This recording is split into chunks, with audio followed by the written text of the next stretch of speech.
नमस्कार, मैं हूं मनोज सैनी। आईएनडी स्पेशल में आपका स्वागत है। 5 का दम।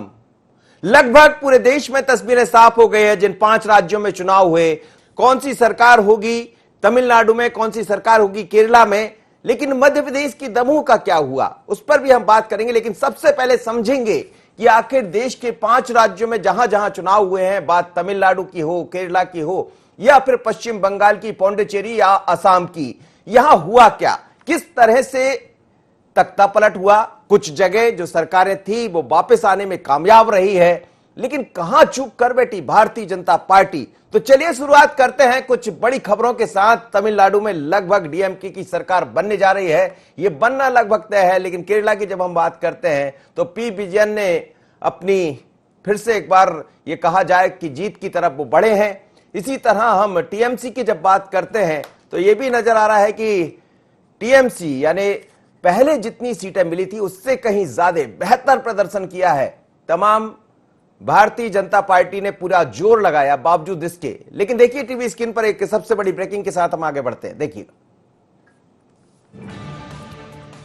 ये 5 राज्यों के चुनावी नतीजे हैं जिन्हें हम देखेंगे। टीवी स्क्रीन पर आप देख रहे हैं, अलग अलग तरीके से हम आपको बता देते हैं।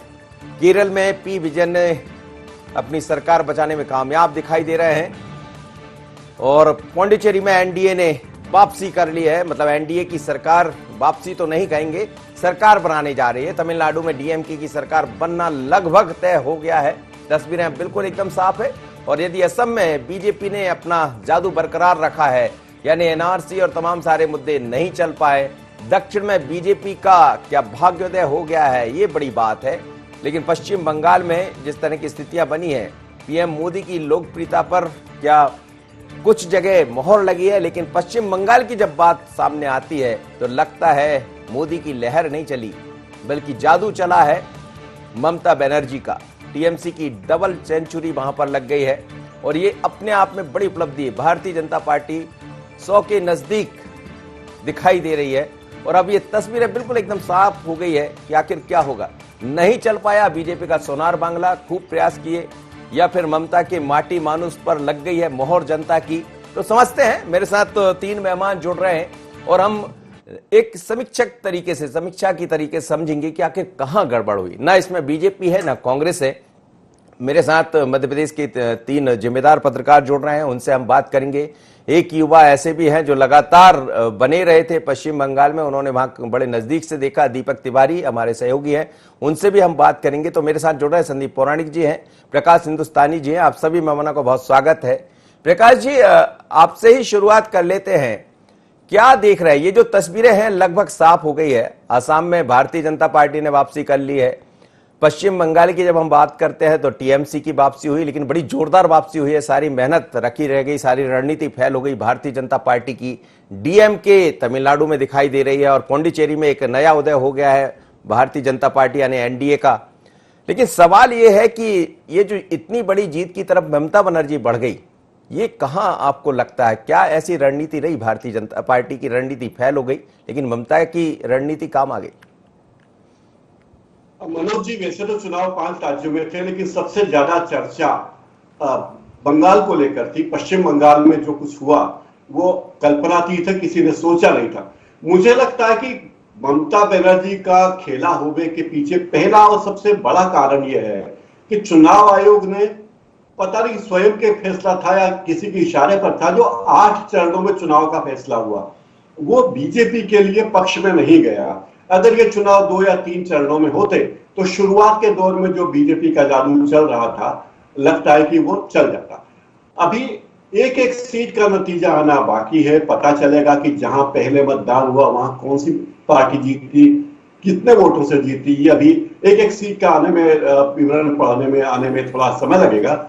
लेकिन ये बात तय है कि 8 चरण के चुनाव बीजेपी के लिए शुभ नहीं रहे, जिसको लेकर बड़ी शंकाएं व्यक्त की जा रही थी ममता बनर्जी द्वारा भी और कांग्रेस के द्वारा भी। उन्हें यह लग रहा था कि 8 चरण के चुनाव होने का मतलब यह है कि कांग्रेस के सामने कम अवसर हैं, बीजेपी के प्रत्याशियों के पास ज्यादा समय है, बीजेपी के शीर्ष नेताओं के सामने, अमित शाह के सामने, नरेंद्र मोदी जी के सामने, नड्डा जी के सामने, उनके सामने ज्यादा अवसर है। वे ज्यादा से ज्यादा रैली कर पाएंगे, ज्यादा से ज्यादा सभाएं कर पाएंगे। शायद ये सोचकर 8 चरणों के चुनाव को उन्होंने बहुत स्वागत किया था, लेकिन अब लगता है कि 8 चरणों के चुनाव उनके लिए उनके पक्ष में नहीं रहे, क्योंकि शुरुआत के कुछ मतदान के चरण के बाद माहौल बदलता चला गया और वो माहौल शायद बीजेपी को महंगा पड़ा।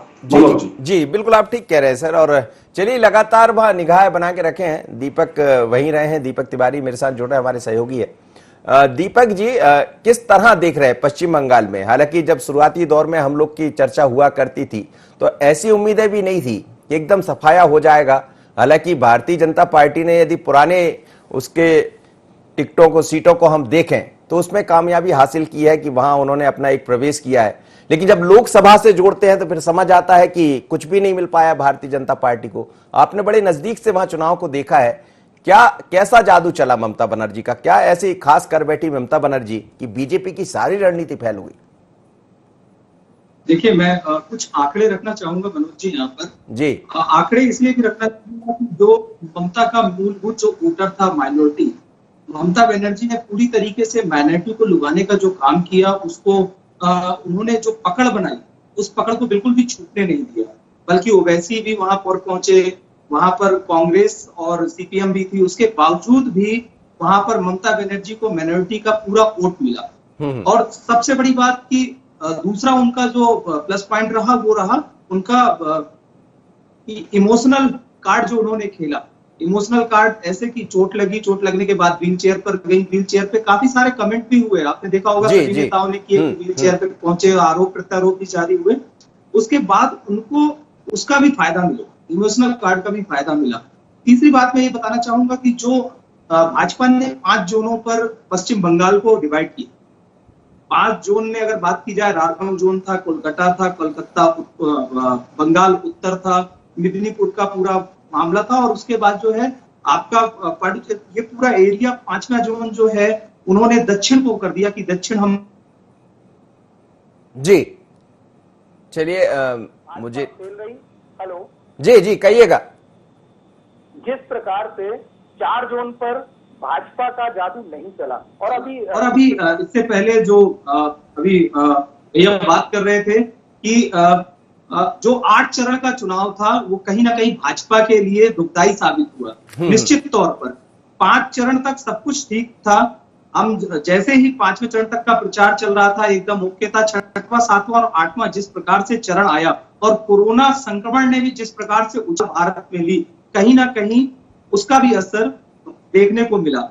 अगर कलकत्ता की बात की जाए तो कलकत्ता और हावड़ा पे जब 8वें चरण पे वोटिंग हुआ, उसका वोट प्रतिशत भी कम हुआ। सभी जगह 80+ जा रहा था, वहां पर 72। जी, तो निश्चित तौर पे मतलब जो पार्टी इस वक्त रहती है, सत्ता पर काबिज रहती है, उसको फायदा होता है। जी बिल्कुल बिल्कुल आप ठीक कह रहे हैं, और सत्ता पर काबिज रहती है। चलिए संदीप पौराणिक जी से बात करें। संदीप जी, पश्चिम बंगाल के जो परिणाम हैं वो बहुत अलग है। हमें लग रहा है एक नई सियासत भी दिखाई देगी, क्योंकि मोदी वर्सेस कहीं ना कहीं अब ममता बनर्जी। देखिए मनोज जी, बंगाल का चुनाव बीजेपी के लिए बड़ा अहम था और भारतीय राजनीति के लिए। जब प्रकाश जी कहा, ये बात सही है कि 8 चरण के चुनाव का जो फैसला था या तो किसी के जरिए कराया गया हो या चुनाव आयोग का खुद का था, उसका नुकसान हुआ बीजेपी को। लेकिन वही दूसरा पक्ष ये, अगर अनायास बीजेपी को बढ़त मिल जाती तो ये कहा जाता कि 8 चरण में चुनाव थे, उसका लाभ बीजेपी को मिला। हम अगर देखते हैं तो बंगाल का जो चुनाव है वो ममता बनर्जी ने बंगाल प्राइड, बंगाल के गौरव के नाम पर चुनाव लड़ा। उनकी जो पहचान थी वो महिलाओं के बीच बहुत गहरी थी।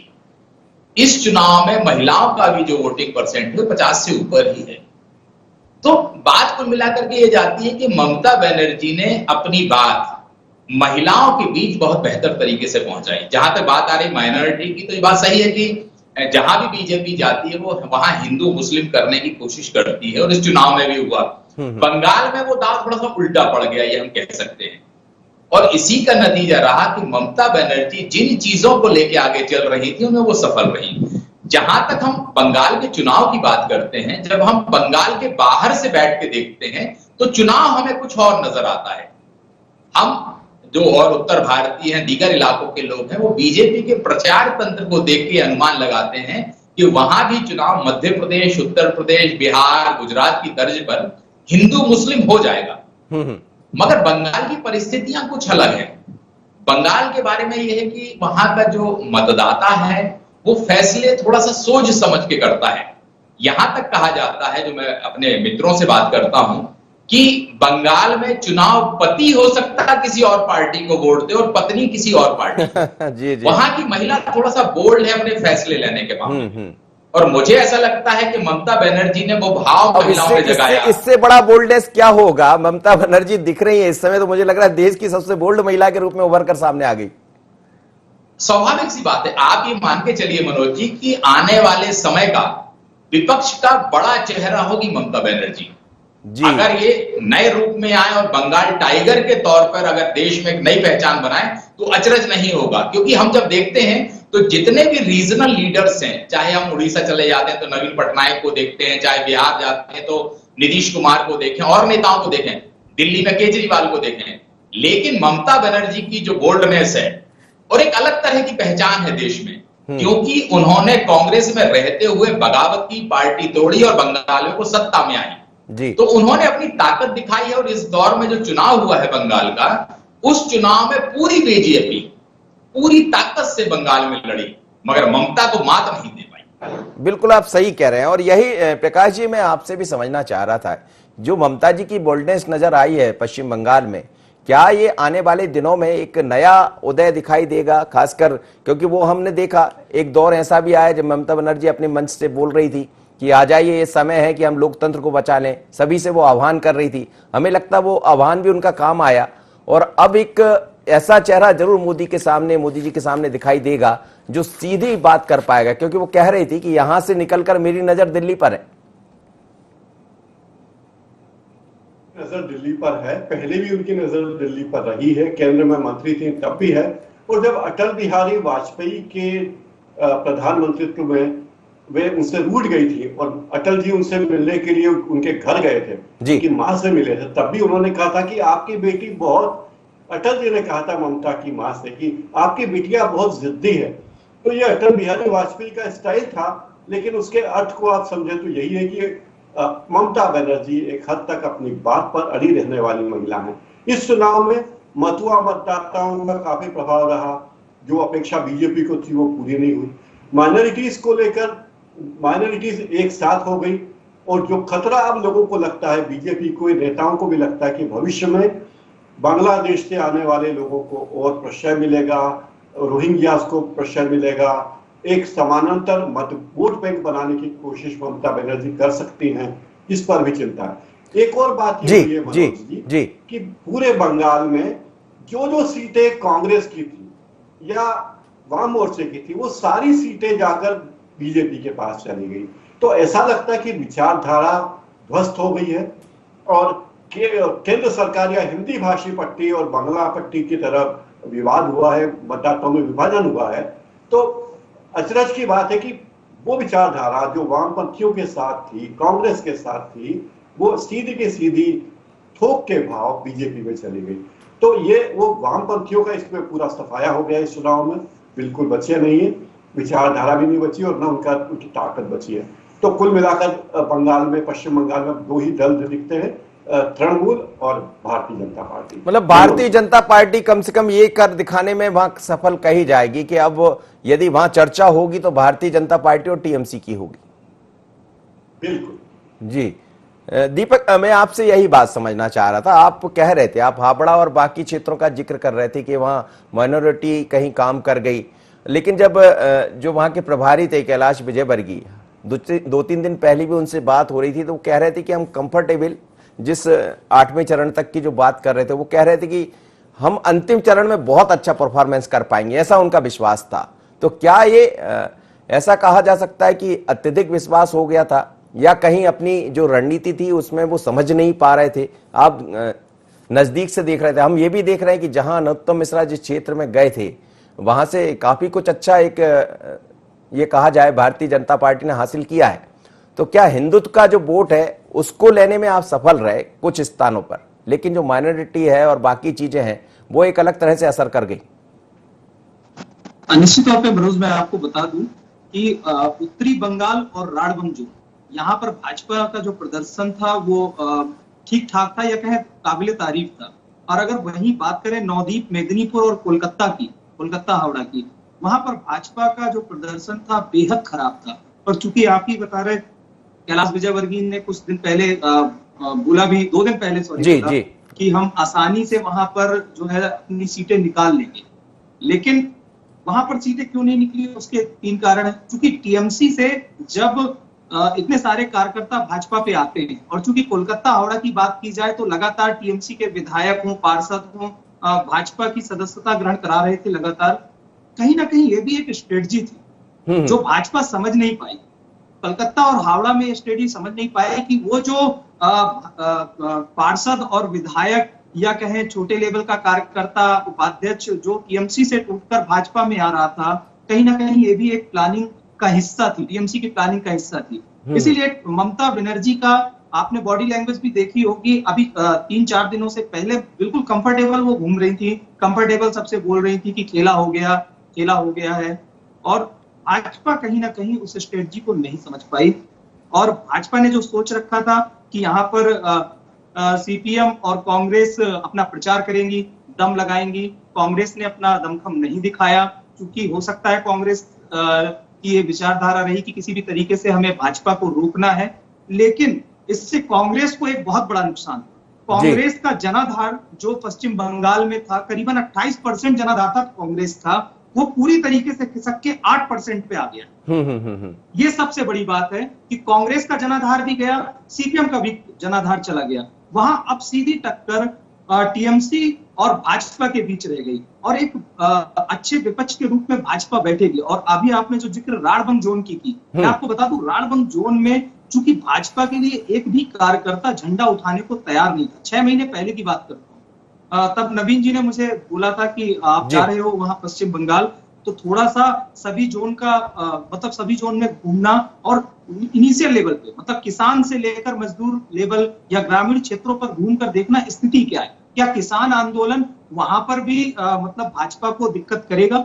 लेकिन मनोज जी, एक अचंभित वाली बात, किसान आंदोलन पूरे देश में भाजपा को डैमेज कर रहा था, लेकिन पश्चिम बंगाल में जाकर वो आंदोलन बिल्कुल शांत हो रहा था। आप देखिए आज जो रिजल्ट निकल के आए, भाजपा ग्रामीण क्षेत्रों से भाजपा जीती है, शहरी क्षेत्रों में भाजपा हारी और ग्रामीण क्षेत्रों से भाजपा लगातार जीती है। वो चाहे आप कलकत्ता हावड़ा के भी ग्रामीण क्षेत्रों की बात करेंगे ना, वहां से भी भाजपा जीत कर आई है ग्रामीण क्षेत्रों से। बहुत दिलचस्प आपने जी, तो कमाल, बिल्कुल आपने बड़ी दिलचस्प, कई अपनी बात पूरी कीजिए। मनोज जी, राढबंग जोन में तो एक स्ट्रेटजी के तहत जिस प्रकार से नरोत्तम मिश्रा का जाना, नरोत्तम मिश्रा वहां पर लगातार सभाएं कर रहे थे, लगातार लोगों से मिल रहे थे। नरोत्तम मिश्रा ने कार्यकर्ताओं का नब्ज टटोलने का काम किया। जनवरी में पहली बार मैंने उनकी रैली कवर की, जब मैं वहां पर पहुंचा, उन्होंने जब भी कोई बात स्टार्ट की, उनका एक नारा सबसे पहले आ जाता था युवाओं के लिए कि संघर्षों के साए में असली आजादी पलती है, इतिहास उधर मुड़ जाता है जिस ओर जवानी चलती है।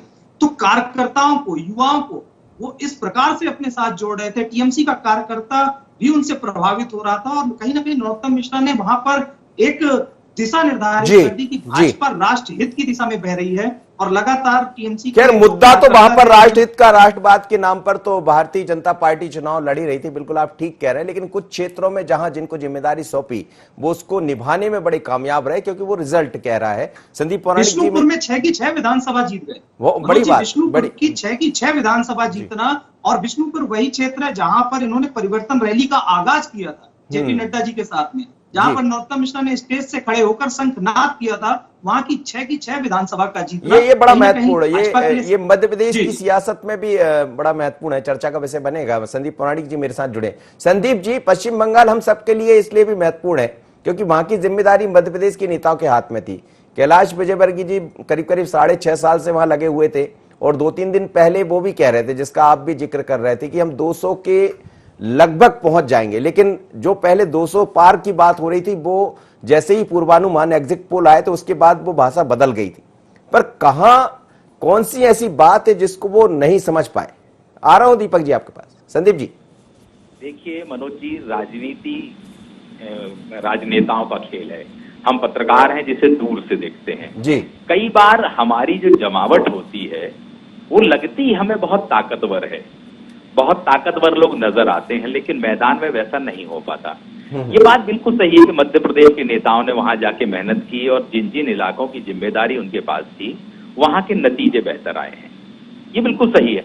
लेकिन दूसरा पक्ष ये है, अगर हम बंगाल के परिप्रेक्ष्य में देखते हैं, वहां खड़े होकर देखें, तो क्या हम वहां के बंगाल के उन नेताओं को सामने ला पाए जिनकी वहां वाकई में पहचान थी, या हम उन नेताओं को वहां खड़ा कर पाए जो कभी ममता बनर्जी के करीबी हुआ करते थे? ये बड़ा फर्क है। तो लोगों के बीच क्या संदेश बीजेपी ये देने में सफल नहीं, मुझे जो लगता है कि वाकई में हम बंगाल के नेताओं को प्रोत्साहित करेंगे, आगे लाएंगे, खड़ा करेंगे, क्योंकि जो टीम थी वो पूरे देश के अलग अलग हिस्सों से गई थी बीजेपी की। तो मुझे ऐसा लगता है कि जैसा अभी दीपक जी कह रहे थे कि किसान आंदोलन का वहां ज्यादा असर नहीं रहा और दीगर चीजें, बंगाल वाकई में अगर हम देखते हैं तो वहां श्रमिक प्रधान प्रदेश है। वो किसान है, ये नहीं है कि किसान वहां नहीं है, जी जी, लेकिन वहां पर श्रमिक है, और श्रमिक के जो कानून आए हैं वो कहीं ना कहीं वहां ज्यादा असर किए हैं। तो ये जो मतदान है या जो नतीजे हैं उनमें बड़ी भूमिका है श्रमिकों की, इस बात का भी अध्ययन किया जाना चाहिए, मुझे ऐसा लगता है चुनाव के बाद। जी जी बिल्कुल जी। जैसे बीजेपी ने 200 पार का नारा दिया था, तो ये स्वाभाविक है, अभी तक जितने भी नारे बीजेपी ने दिए चुनाव जीतने के, उससे वो 50% पर आकर ठहरी, चाहे अपन हरियाणा की बात कर लें और राज्य की बात कर लें, क्योंकि पार्टी चुनाव जीतने के लिए लड़ती है, कार्यकर्ताओं में उत्साह भरने की बात करती है। लेकिन फिर भी हम 2016 की जब तुलना करते हैं तो उससे बहुत आगे निकली है बीजेपी इस चुनाव में। हाँ, कम से कम अपना एक खाता खोलने में कामयाब रही और ये बताने में कामयाब रही है कि हम अकेले नॉर्थ में नहीं है बल्कि अब साउथ में भी प्रवेश कर गए हैं, और पश्चिम बंगाल भी उसका एक उदाहरण है। चाहे पौंडीचेरी का आप जिक्र कर लीजिए, या फिर असम में तो एनआरसी के बाद वापसी हुई, वो एनआरसी पश्चिम बंगाल में नहीं। दीपक, आप कुछ कह रहे थे, 30 सेकंड में कह दीजिए, समय नहीं है मेरे पास, और यहाँ मैं एक छोटा सा ब्रेक लेना चाहूंगा जी। अभी जो बात की कि ये जो चुनाव था, ममता बनर्जी ने हिंदी भाषी वर्सेस बंगला भाषी कर दिया था, इसमें कोई तो राय नहीं है कि जो टिकट का वितरण भाजपा की ओर से किया गया उसमें हिंदी भाषियों को नदारद किया गया। ये भी एक सबसे बड़ा कारण था कि भाजपा वहां पर ज्यादा सीटें नहीं ला पाई, क्योंकि भाजपा का जो मूलभूत वोटर है वो हिंदी भाषी है। और अगर अभी मैं इसलिए भी बोलना चाह रहा था, बांकुड़ा जिला का अभी अपडेट आया है मेरे पास, राजबंग जोन में आता है।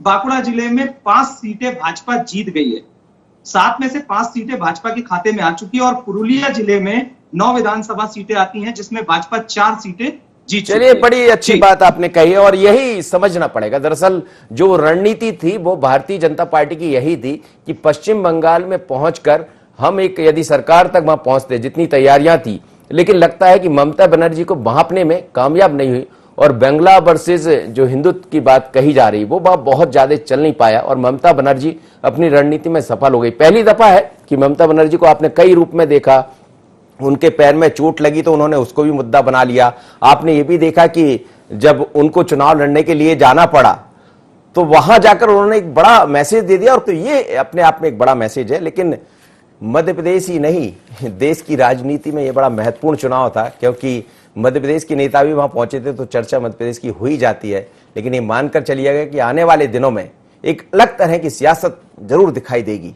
बने रहिएगा आप लोग मेरे साथ, लेकिन इस चर्चा पर हम यहीं विराम लेते हैं। बने रहिए।